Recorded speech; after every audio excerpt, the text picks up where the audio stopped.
This is Firstpost and you're watching Vantage with me, Palki Sharma.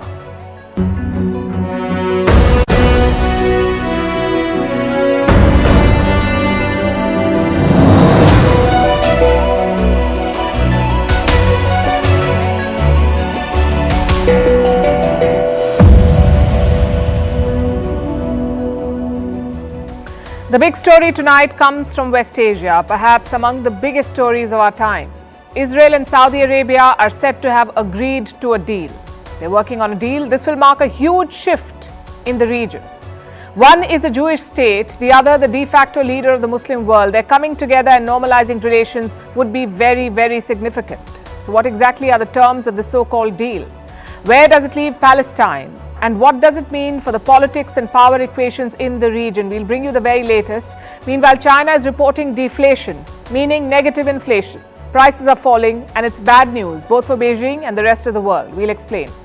In Taiwan, 3 former service chiefs of India are on a visit. Is this a signal of intent from New Delhi? What is the message for Beijing? In South Korea, after a week of utter chaos, the government wants to save face by getting BTS to perform in a concert. In Indonesia, a scandal at the Miss Universe pageant has put the spotlight on why beauty pageants have no place in today's world. All of this and more coming up. The headlines first. Israel sends a stern message to Lebanon, says a war with Hezbollah will take Beirut quote-unquote back to the Stone Age. The Israeli defense minister says they don't want war. It comes after repeated skirmishes at the border with the Iran-backed group. Kenya's government and the opposition launch fresh talks, but will it end the bitter political feud? At least 20 people have been killed in the protests over the high cost of living. Kenya is one of East Africa's most stable democracies. The unrest has sparked global concern. Mind your language when in Iraq. Baghdad bans all media from using the term homosexuality, saying they must use sexual deviance instead. The word gender is also banned. All phone and internet companies are barred from using these words. Australia's national broadcaster exits Elon Musk's X, previously known as Twitter. ABC shuts down almost all accounts, citing toxic interactions and costs as major factor. ABC is the third big public service broadcaster to remove itself from X. NPR and PBS exited Twitter in April. And are you ready to play golf in Pyongyang? North Korea invites foreign golfers to a tournament but makes no mention of the date. North Korea sealed its borders in 2020 due to the pandemic. Travel to the country has been almost non-existent since then.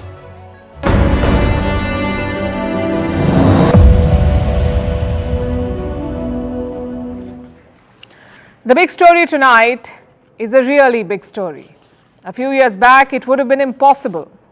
But now the impossible is happening. Saudi Arabia and Israel will normalize ties. This is a truce that has been many years in the making. It's being brokered by the US. We've been tracking the meetings and the statements. The signs were very much there. It was more a matter of when. The reports came a few hours back.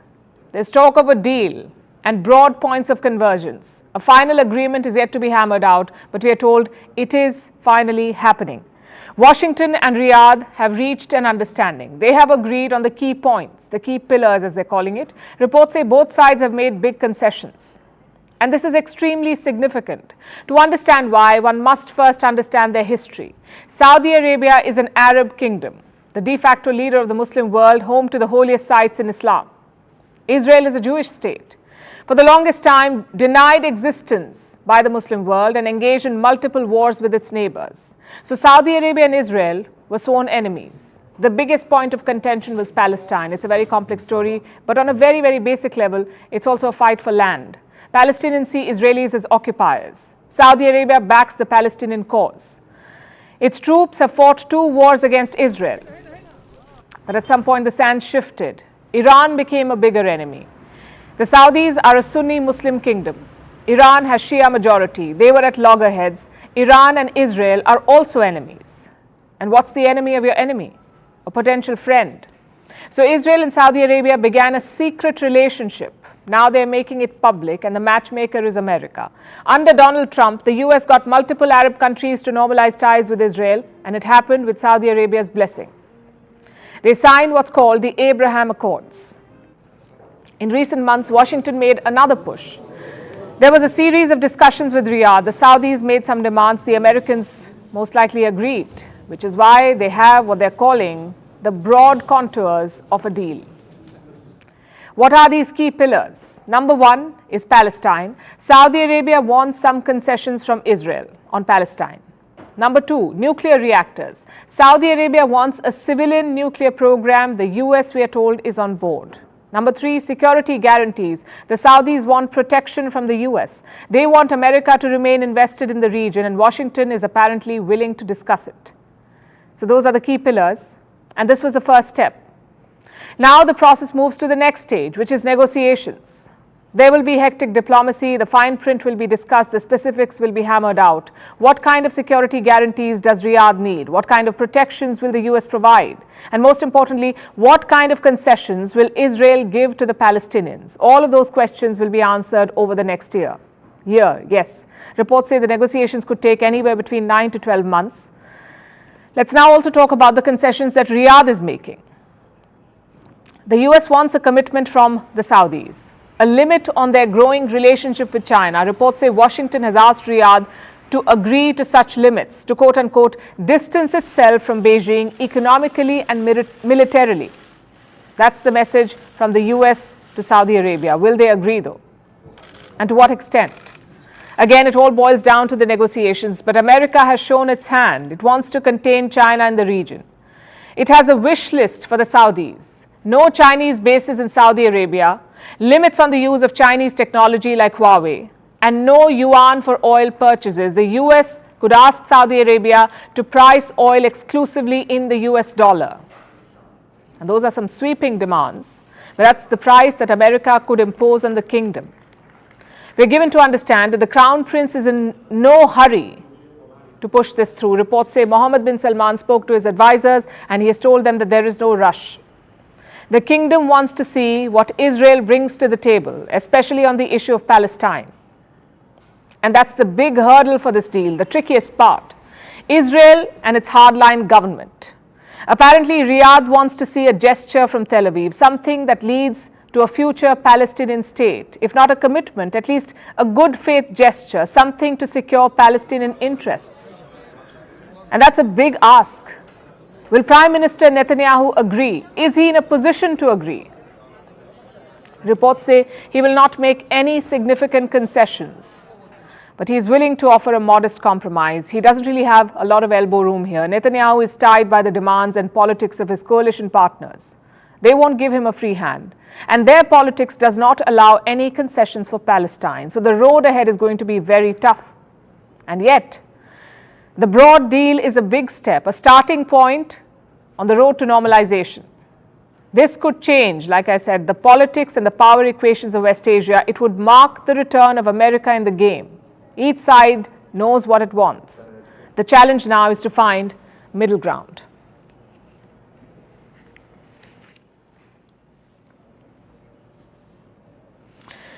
Now, China's economy is making headlines every day. Yesterday, we told you about the falling exports. Today, there is more bad news from China. The Chinese economy has slipped into deflation. What does that mean? Prices of consumer goods have fallen. Everything is getting cheaper. It may sound like good news, but it's not. Deflation is the opposite of inflation, and it translates into no economic growth. In other words, China's economy has tanked. The world is talking about it. But the people of China are not. They're wary. Officials are resorting to self-censorship. They're refusing meetings and watching their backs. They're afraid of inviting Xi Jinping's wrath. We'll tell you all about it, but first the numbers. Consumer prices have fallen in China. It's the first such fall in 3 years. Last month's consumer price index is out. It fell by 0.3% year on year, meaning it's 0.3% lesser than this time last year. In the month of June, there was no change. Prices did not move. In the month of July, we have seen a fall. Now, what is the consumer price index? It is a measure of inflation. It tells us how consumer goods are priced. And what kind of goods are these? The kind that we buy or use every day, stuff like food, clothing, transportation. Their prices are falling in China, and that's bad news for the Chinese economy. When an economy deflates, everyone suffers the consequences. Prices fall because people are buying less. And you know what happens when demand falls? It impacts production. Factories make fewer goods. This has a trickle-down effect on jobs. Low demand and low business leads to layoffs. Over a longer period of time, it hits investments and businesses. It leads to losses. And the Chinese economy is going down that road. What about the rest of the world? They won't be immune to what happens in China. Beijing's economic decline will affect everyone because China is a major economy. It is a major importer too. It's the world's largest marketplace for energy, for raw materials, and for food. Deflation in China will mean a drop in all these orders. The Chinese will import less, so countries that depend on China for business will feel the impact. They'll have to look for other buyers. And here's something else you should know. This did not happen out of the blue. China's deflation has been in the making for a while now. At the beginning of this year, they set a target. China wanted to keep inflation at 3%. But it has failed. Inflation has fallen into negative territory. The government tried giving some stimulus. They also slashed interest rates. They offered tax incentives to businesses. But there was no major relief package. Experts have repeatedly called for such a package, but Beijing has refused to go down that path, and that's problematic because China's economy is seriously sick. It is like a patient who needs surgery, but Beijing is only offering it Band-Aid. It won't work. So the question is, why are Chinese officials hesitating? It's hard to say because they're not talking. They seem to have gone incommunicado. Investors, bankers, business owners, economists, they've all tried to reach these officials. And these are people who regularly visit China. They hold frequent interactions with technocrats. But in recent weeks, they haven't been able to get in touch. Reports say invitations for coffee or dinner are being declined. If they do get a chance to meet, there is no frank exchange of opinions. Officials stick to templated talking points. Again, the question is why? And the answer is this. Chinese officials are under scrutiny. There is now a new anti-espionage law in China. It came into force in the month of June. Its provisions are vague by design, and the punishment is harsh, like life imprisonment, even execution in extreme cases. And this new law has sent Chinese technocrats into a shell. They won't speak. Beijing is going to great lengths to protect information. This year, China also rolled out an app. It is used to train government workers on how to keep a secret. All officials have to take this training. They have to spend 4 hours on the app. They also have assignments, essays, tests. There was a time when China's technocrats were celebrated. China had a reputation of running a professional bureaucracy, but today they're being treated like school kids. They're being made to take tests. And all of this has consequences, and they're showing. Foreign direct investment has fallen to a 25-year low. Foreign funds are not investing in Chinese stocks. The market is too unpredictable. China has lost growth momentum. More importantly, China has lost the trust of the world.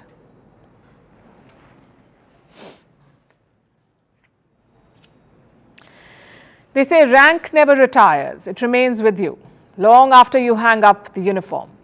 Seems to be the thinking in Taiwan as well. 3 of India's retired defense chiefs are in Taipei. Former Army Chief General Manoj Naravne, former Navy Chief Admiral Karambir Singh, and former Air Force Chief Air Chief Marshal RKS Bhaduria.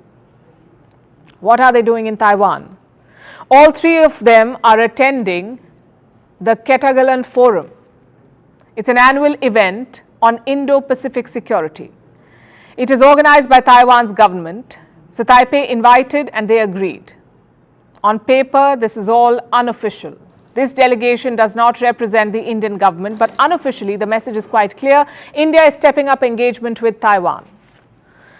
Not just cultural or economic engagement, but also strategic engagement. The 3 retired officers are expected to hold talks with Taiwanese leaders. They will also offer India's views on the Indo-Pacific. Again, unofficial views. So what is India's strategy here? Well, we do not have official relations with Taiwan. We follow the One China policy officially, meaning India only recognizes the regime in Beijing. But under Prime Minister Modi, the relationship has changed. In 2014, He invited Taiwan's representative for his swearing-in ceremony. It was considered a bold move. But in 2019, for his second term, there was no such invite. This was before the clashes in Galwan.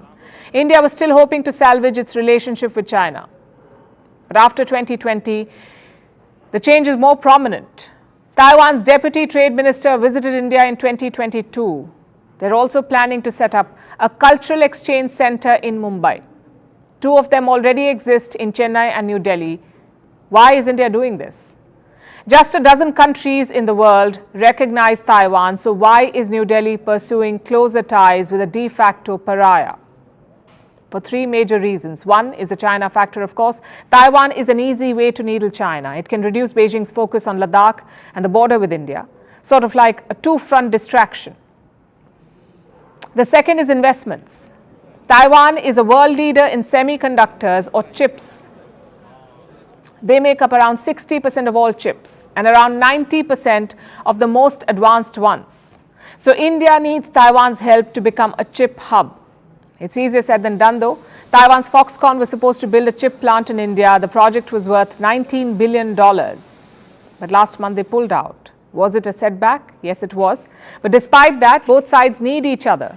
Taiwan, for example, needs to diversify. In 2010, around 80% of their foreign investment went to China. It was far from ideal. Your biggest threat cannot be your top investment destination. So now Taiwan is looking for options. Last year, China made up just 33% of Taiwan's investments. India will be looking to capitalize on this shift. Taiwanese experts say investments to India could increase 8 times in 5 years. And finally, reason number 3, strategic imperatives. A war in Taiwan won't be limited to that region. The whole world will feel the shock. So all countries, including India, have a stake. I'm not saying we'll be dragged into the war, but India will have some big decisions to take. For example, if the West asks India for refueling bases or for military supplies, what are we going to do? What if China mounts a 2-front offensive to keep New Delhi engaged? How do we counter the chip shortage? All these questions will have to be answered. The defense forces are already on the job. Reports say India's Chief of Defense Staff has asked all 3 services for options. Basically, what should India do if war breaks out? That's where unofficial diplomacy is so important. You can exchange ideas, you can compare plans. You can also get information about your enemy's weaknesses. And no one knows the PLA better than Taiwan. Their strategies, their strengths, their weaknesses. Taipei can share all of that with New Delhi. Unlike in Ukraine, this war, if it happens, whenever it happens, will have direct consequences for India. So information and cooperation is key. You can't just bet on common sense prevailing. It's not exactly China's strong suit. Just last week, they released a new documentary on a possible invasion on Taiwan, a possible invasion. The documentary is called Chasing Dreams. It has 8 episodes in total, very detailed ones too. They feature interviews with multiple Chinese soldiers. All of them said the same thing. They would give up their lives to capture Taiwan. Simply put, it's a suicide mission. So we can never rule out the possibility of a Chinese attack. We've seen how bad their economy is. Who knows, maybe Xi Jinping will want a distraction. So India needs to be prepared for all scenarios, including the worst case scenarios. I know it's impossible to shift away from the one China policy, but diluting it is very much possible, and that's something India is certainly looking at. Vantage continues after a short break. Factory or not, we'll leave it. But let me go to Pawan Verma. For me, sir, with your permission, let me go to Pawan Verma, please. Let me go to Pawan Verma, please. Pawan Verma, the Home Minister, the one standout thing that that Mr. Home Minister's speech of over 2+ hours was that the BJP and the NDA government of the centre does not find reason enough to change the Chief Minister, Mr. Biren Singh, at this point of time, because according to the Home Minister, the Chief Minister is cooperating. He said whatever other changes we need to make, the Chief Secretary, the DGP, I think there's a Special Security Advisor, all of whom were sent in Delhi, but there is no compelling need yet to change the Chief Minister. Is that something that you buy? Because that is one thing that the opposition has been saying. Yes, the Prime Minister has not visited Manipur, you've not spoken about Manipur, but why are you not changing the chief minister? At least it will send a message of confidence down the rank and file in the state to both communities in the state that under someone's watch, law and order has gone down the tube. We are holding that person accountable. Thank you, Zaka. I'll make some broad points to begin with, and then there can be a subject of debate. First of all, this no confidence.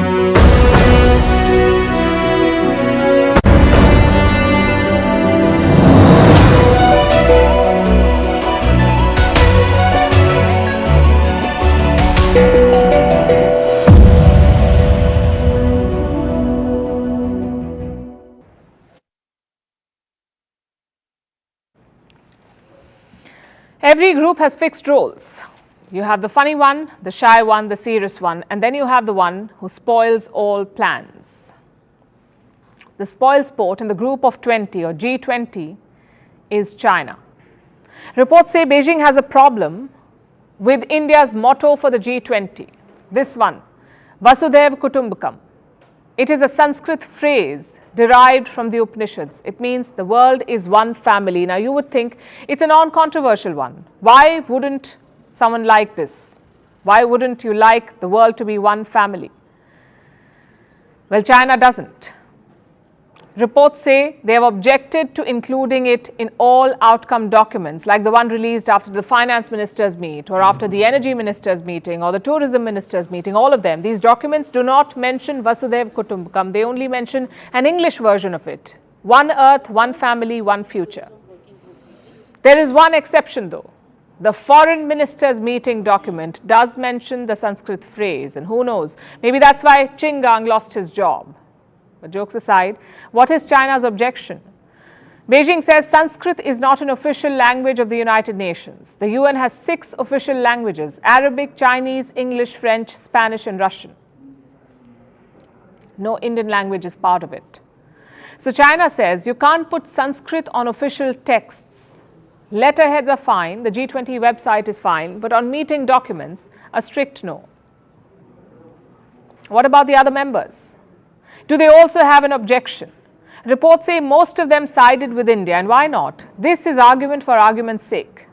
Vasudhaiv Kutumbakam is among the oldest philosophies in India. The world needs a dose of it right now. We are fighting wars with other countries, with nature, even with ourselves. So the idea that Earth should be one family is positive. Instead of encouraging it, China is shooting it down. Not surprising though. China has repeatedly tried to derail India's G20 presidency. In the month of May this year, a G20 meeting was held in Jammu and Kashmir. China skipped it. Before that, in the month of March, there was a meeting in Arunachal Pradesh. Again, China skipped it. What reasons did they give? On Kashmir, they said the territory is disputed. As for Arunachal, they claim the state as their own. But this time, the Chinese have outdone themselves. They have objected over language. It's as petty as it gets.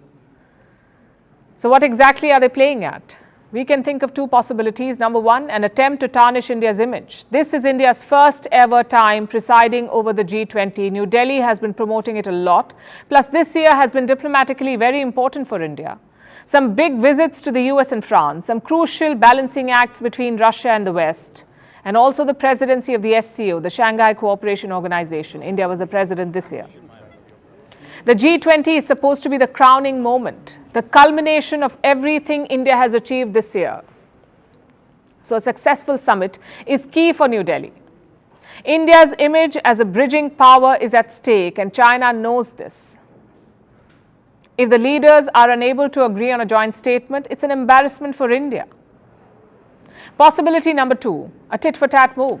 India has been quietly resisting China's efforts to expand the SCO and BRICS. China wants to turn them into anti-Western blocs. India is unwilling to do that. So could this be retribution? You hurt us in BRICS, we hurt you in the G20. If that is the case, it is petty. This year's G20 was supposed to be about the global south, about issues like climate change and sustainable growth. China is risking all of that for petty politics.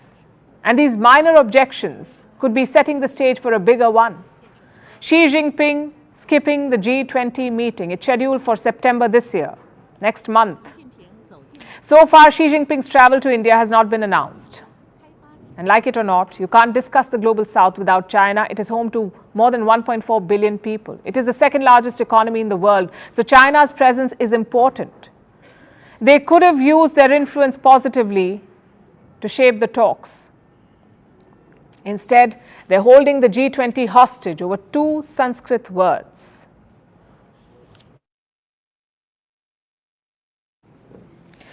Now, speaking of the G20, one of the events was held in Kashmir and it has had quite an impact. Officials say it has boosted tourism in Kashmir, so much so that it's poised to break all records.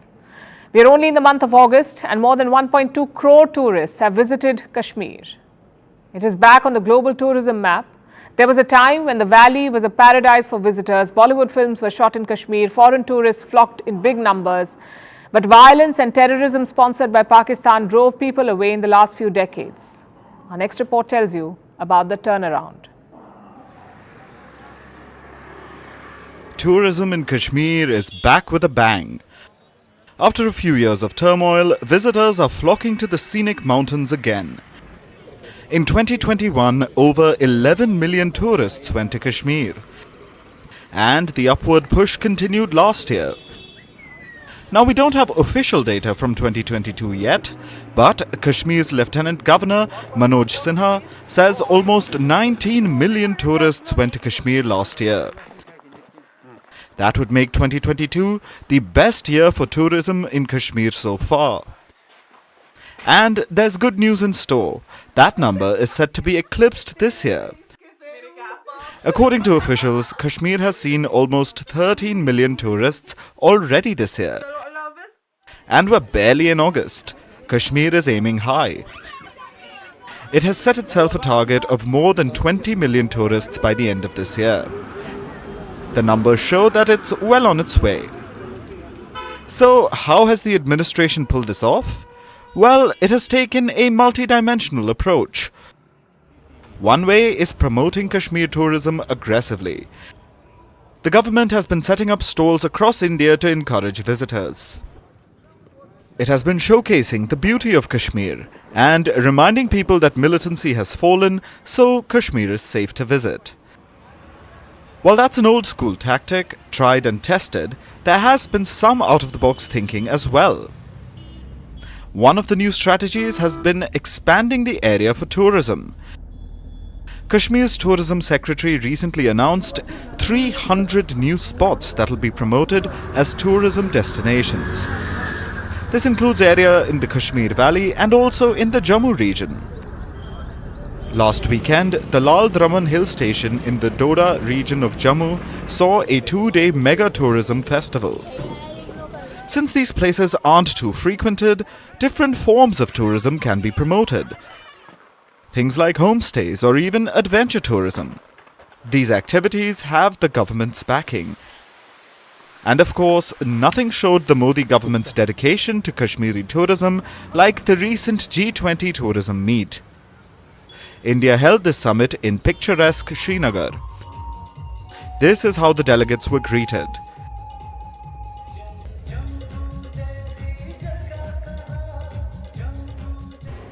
You've seen for yourself, and this is an opportunity for you to see with your own eyes what it's all about. Jammu Kashmir has moved on, the common man has moved on. Every effort was made to show that Kashmir is ready for tourists.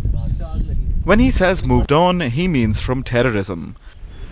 Kashmir has borne the brunt of Pakistan's misadventures, which obviously made tourists wary. But it's now turning over a new leaf. We've had about 18.8 million tourists in 2022, which is the highest ever in the last 3 decades. Highest ever in 2022. 18 million.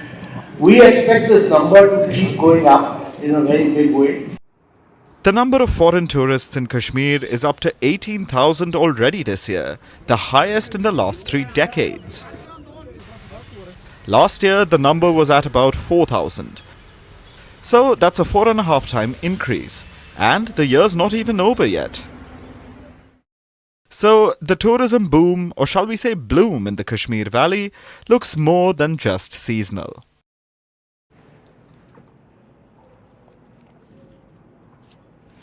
Now to South Korea. The country is hosting the World Scout Jamboree. It is like the world's largest youth camp. This jamboree takes place every 4 years. Scouts from across the world come together. In 2017, South Korea won the bid to host the event. And this is the first in-person Scout Jamboree since the pandemic. So clearly, it's a big deal. 43,000 teenagers from all over the world reached South Korea on the 1st of August. Obviously, they were excited. But what greeted them were overflowing trash bins, dirty toilets, bug-infested fields and extreme freak weather.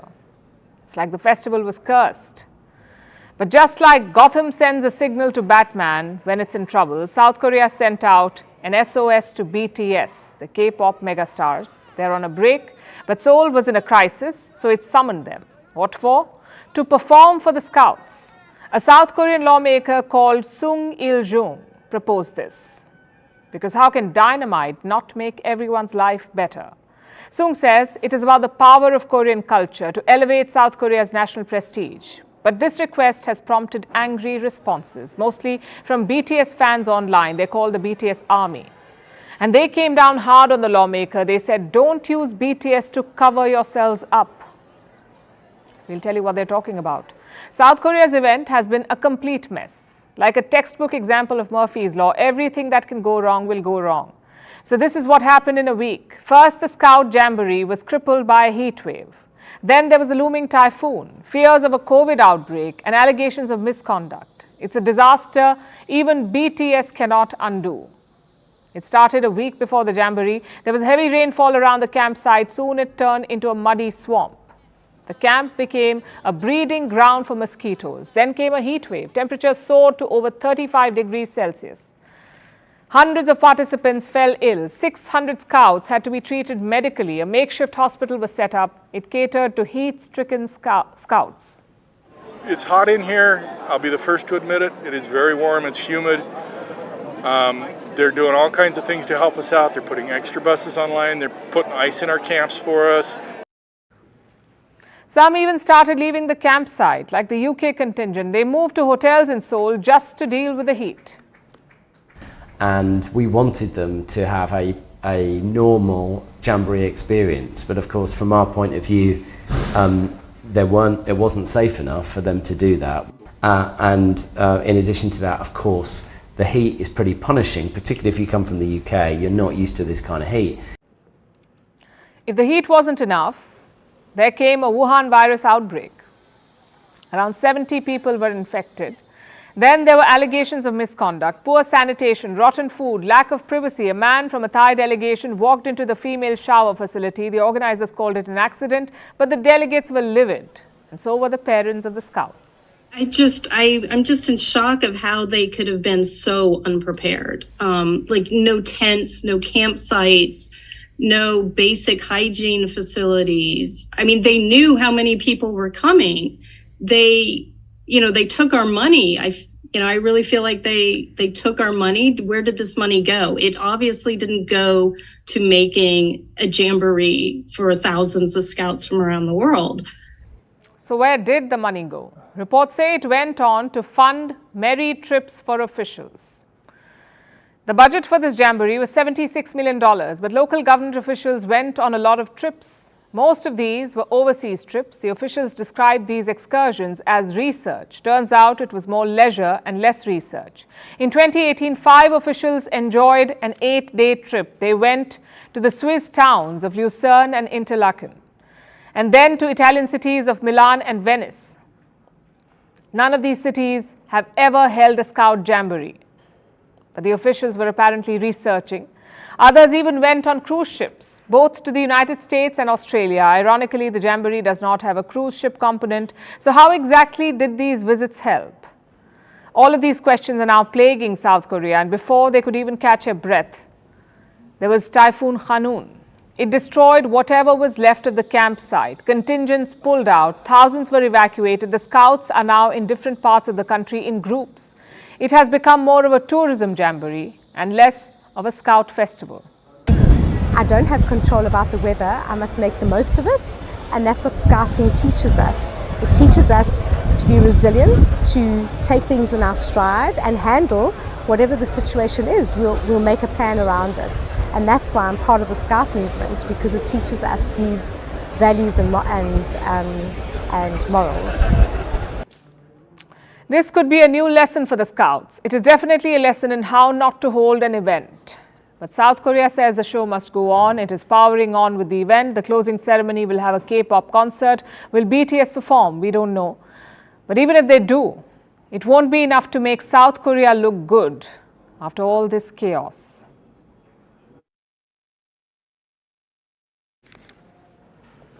Our next story is about Wework. But it's not just about one company. It tells you how the changing work culture is impacting businesses and how companies will have to be very agile to adapt and survive in this fast-changing world. Let's tell you about Wework. It's a company that once wanted to quote-unquote elevate the world's consciousness. It was a motto that lacked substance. Perhaps it was a sign. Today, Wework is struggling to survive. The company is in poor financial shape. The losses are growing. They've released their financials for the second quarter. Wework has suffered a loss of $397 million. So the company is bleeding money. It is precariously poised. Wework's management has 12 months to turn things around, else the company could collapse. How did it come to this? On paper, it seemed to have the perfect business model. Wework runs shared office spaces around the world. As of last year, it was present in more than 700 locations in more than 30 countries. Wework was started on a simple idea. Just like living in shared accommodation, people would rent an office together. You pay for a space in the same office and share some of the amenities like the coffee machine or the conference room. Wework runs the facility, it looks after the maintenance, and it earns the rent. Sounds like a good business model, but it's no longer working for Wework. In a statement, the company lists 3 reasons why: excess supply of real estate, increasing competition, and the larger macroeconomic situation. As costs rise, memberships are going down. The company's stock is taking a beating. On Tuesday, when the numbers came out, the share value fell by 20%. And since the start of 2023, Wework stock has lost 85% of its value. The management has a turnaround plan. It has 2 parts. First, it wants to reduce rental costs. Right now, many Wework spaces are leased out by the company. Now they want to renegotiate the leases and reduce the rent. The second part is a bit more tricky. Wework wants to hold on to its members, but it's proving to be tough. There was a time when every company needed an office. The pandemic changed that. And since then, people have been working differently. Employees want flexibility. Companies want to cut costs. So they adopt hybrid work if they cannot afford an office. It means they're cutting down on office space. Take the case of the US, the country where Wework is headquartered. The United States of America. A record number of offices in the US are empty. Let me show you numbers from the first 3 months of 2023. Office vacancies touched 20%, meaning 20% of all offices in America were empty. In bigger cities like San Francisco, Dallas, and Houston, this number stood at 25%. Fewer workers were showing up. In America's top 10 business districts, office attendance remained below 50%. Here's another estimate. White-collar workers spent 28% of their time working from home, 28% of their work days at home. So there is plenty of office space, but not enough takers. As of last month, the US had 1 billion square feet of empty offices. 1 billion square feet. If you stack all these offices together and create one tower, it would be over 500,000 feet tall. That's more than 48,000 floors of office space. Imagine that. If you make such a tower of empty office space in Washington or New York, it will be bigger than the Mount Everest. In Washington, D.C. alone, such a structure would have more than 3,600 floors. In New York, more than 3,700 floors. This is the scale of the problem at hand. This is what Wework is up against.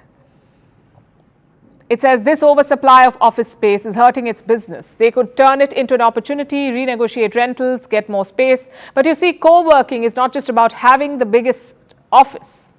It's also about building a culture. Wework's biggest sales pitch was its community. The people who signed up for membership. They were promised more than space. They were there for the vibe, for the environment. That's the reason so many startups came on board. They bought into the sales pitch that the community would feed off each other. So if a startup needed a graphic designer, for instance, they could probably run into one while getting coffee. But now most of these people are working from home, so the old sales pitch is not working, and this is food for thought for companies on how they must keep adapting.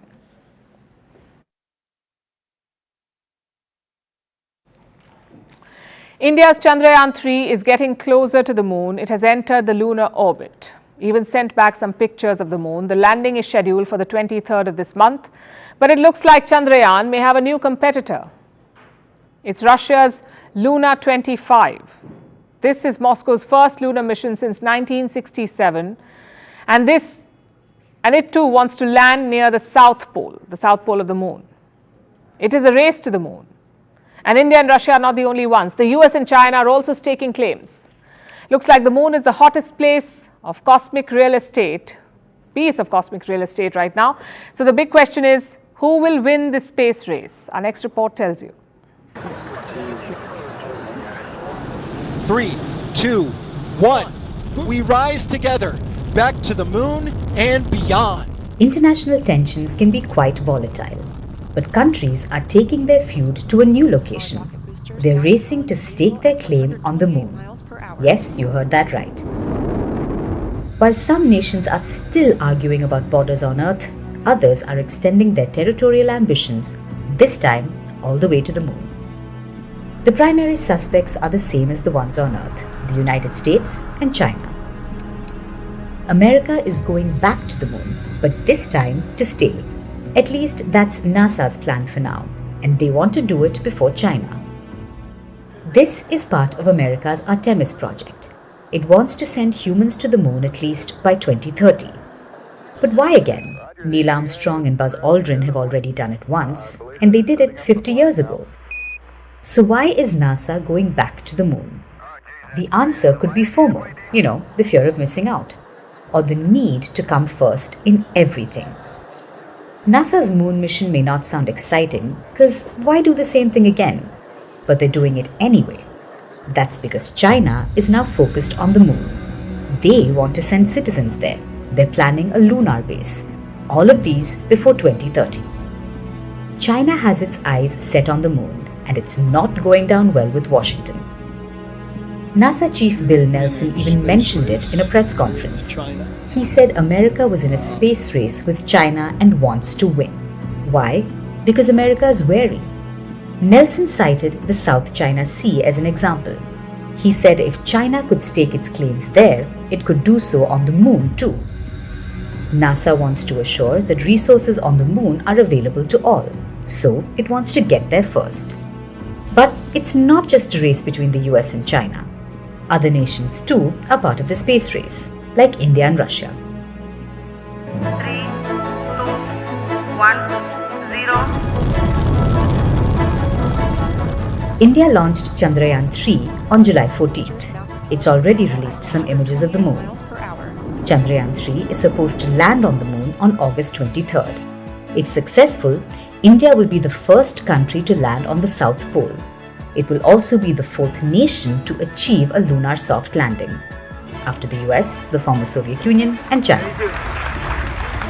But the Chandrayaan now has a new competitor.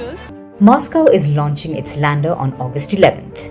This is Russia's first lunar mission since 1976. With this, it plans to return to the moon for the first time in 50 years. And according to the calculated timetable, it may get there around the same time. So, is it a race on who gets there first? Well, Russia says no. It says the two missions will not get into each other's way. That's because they have different landing areas. So, while the space is for everyone, it looks like the race is now heating up. Countries are aiming for the moon, and it's a battle on who gets there first. Who knew that a celestial body could become the stage for such a race for geopolitical dominance? But one thing's for sure, when it comes to reaching for the stars, or the moon here, mankind's penchant for competition knows no bounds.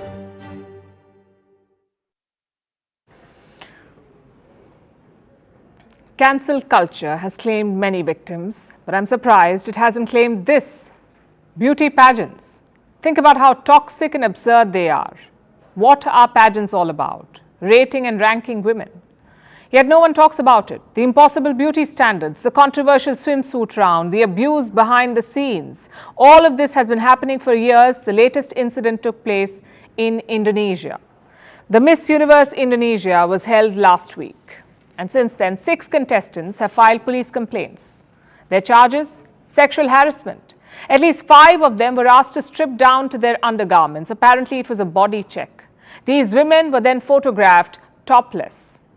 Around 20 people, including men, were in the room. Some of them were asked to pose inappropriately. They were asked to open their legs for the cameras. Police officers in Jakarta say the investigation is on. Miss Universe organization has also released a statement. They say allegations of sexual abuse are taken extremely seriously.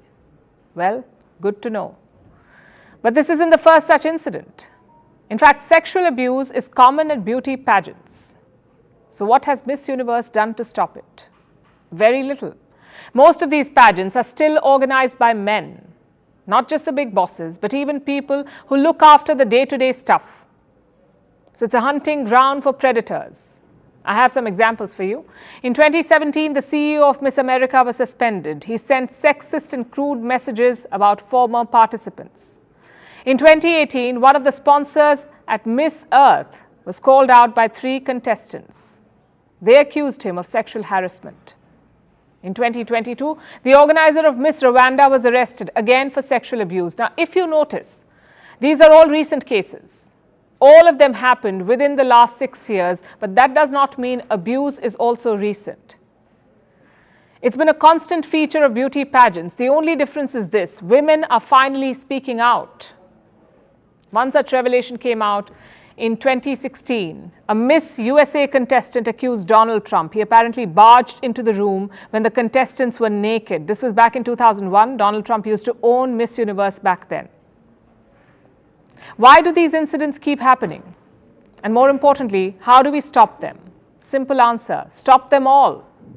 Beauty pageants are toxic, abusive, and outdated. They have no place in our society. These contests are designed for the male gaze. Some of them have Stone Age conditions, like Miss France. In 2021, activists filed a complaint against the competition. They said it was discriminatory. Contestants had to be 5.5 feet tall. They had to be single and childless. In what world does this qualify as beauty? A lot of people say these contests give women self-confidence and opportunities, a launchpad for their careers. But looking at the track record, we disagree. Pageants do not give self-confidence. They give body dysmorphia and eating disorders. Let me tell you what a study found in 2003. They surveyed 130 beauty queens, 130 beauty queens. Most of them had either won contests or had been finalists. 26% of them had an eating disorder, and that too by age 16. 48% of them wanted to be even thinner, and 57% were trying to lose weight. Remember, these were beauty pageant finalists. Despite that, around half of them were not satisfied with the way they looked. They wanted to be thinner. And the impact on the audience is equally bad. Imagine young girls watching and learning from these beauty pageants. They could also develop body dysmorphia. So let's recap what is wrong with beauty pageants. The contestants repeatedly get harassed. Most of them have low self-esteem, and the audience buys into this toxic standard of beauty. It makes you wonder, why do we still have them?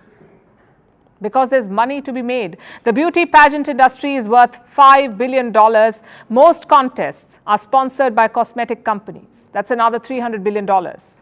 These groups benefit from pageants. They don't see women with body dysmorphia. They see a potential customer.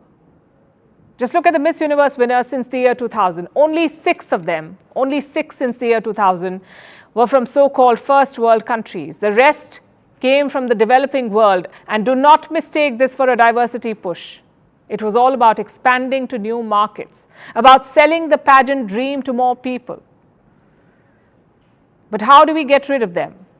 One option is to make a generational change, to teach young girls what body positivity is, how pageants distort the idea of beauty and looks. Unless we do that, it's hard to end them.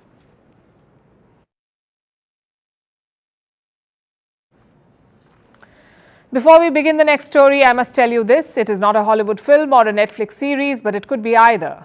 It has royal intrigue and the return of an estranged prince. No, he is not called Harry, though the similarities are uncanny. Tonight we are talking about drama in the Thai royal family. The second oldest son of the king has made a surprise visit home. He has come home after 27 years.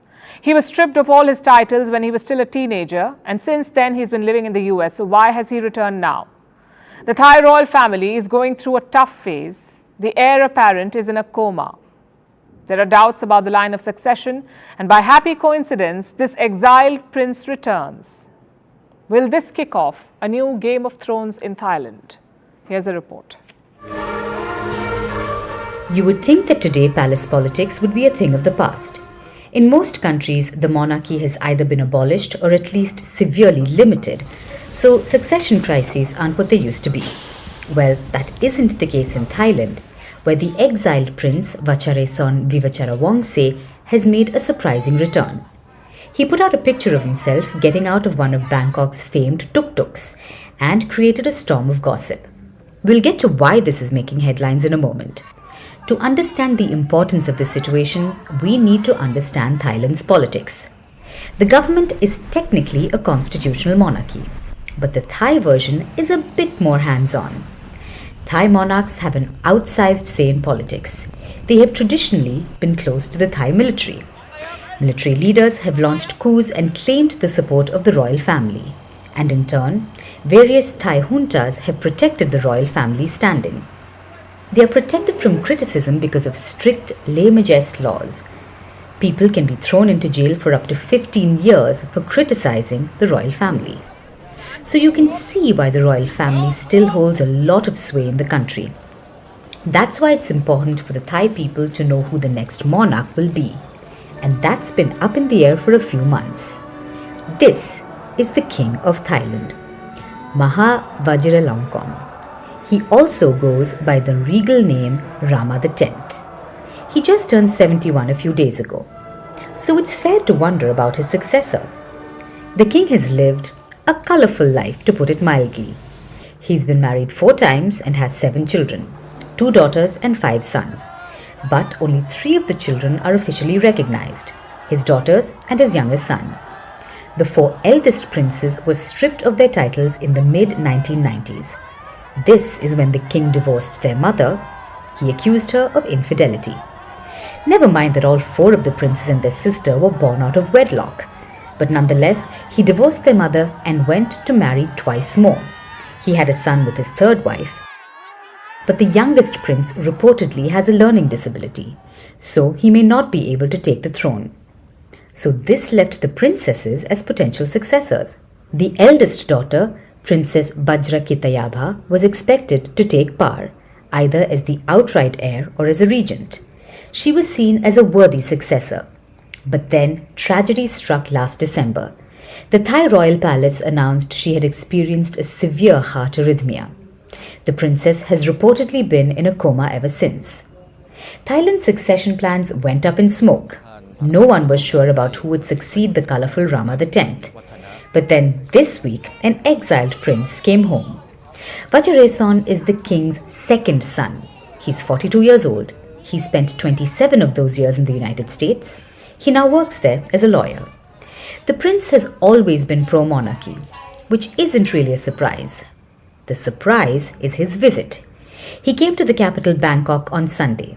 The next day, he went to an important temple where he paid his respects to the country's supreme Buddhist patriarch. He then went to a childcare center for underprivileged families, which happens to be supported by the royal family. I am delighted to return to Thailand. I have been warmly welcomed. I have been away for a long time, 27 years.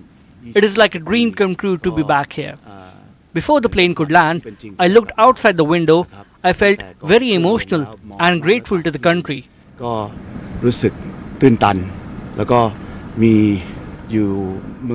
have never forgotten that I am Thai.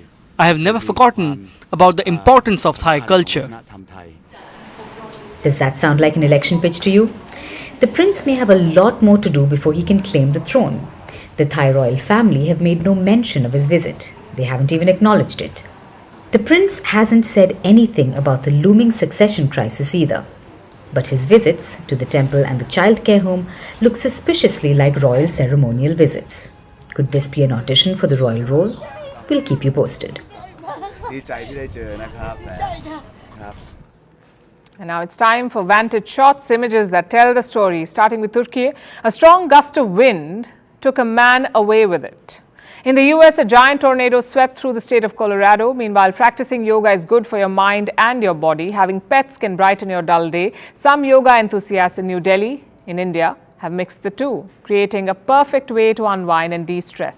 And finally, what makes August the 9th significant? On this day in 1945, the United States dropped an atomic bomb on the Japanese city of Nagasaki. The bomb was codenamed Fat Man. About 40,000 people were killed immediately. This led to Japan's unconditional surrender in the Second World War. That'll be all for now. Thank you for watching. We'll see you tomorrow.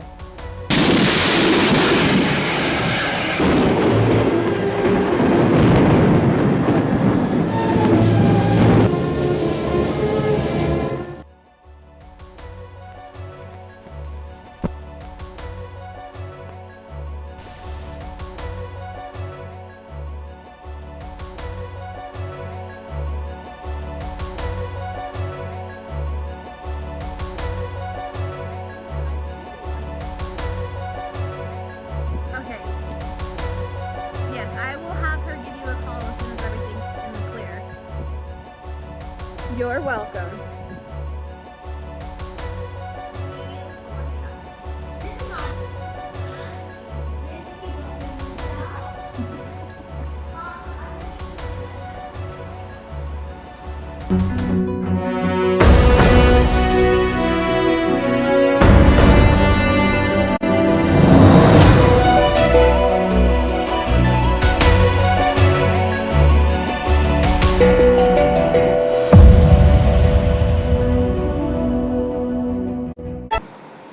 Would not have been at all essential, nor is it sustainable, given the numbers, had I think the Prime Minister, on his own volition, as the Prime Minister of the country, as one of the most popular leaders with the greatest amount of influence and authority, agreed right at the beginning to have a debate on Manipur, setting the business of the House aside temporarily under Rule 267.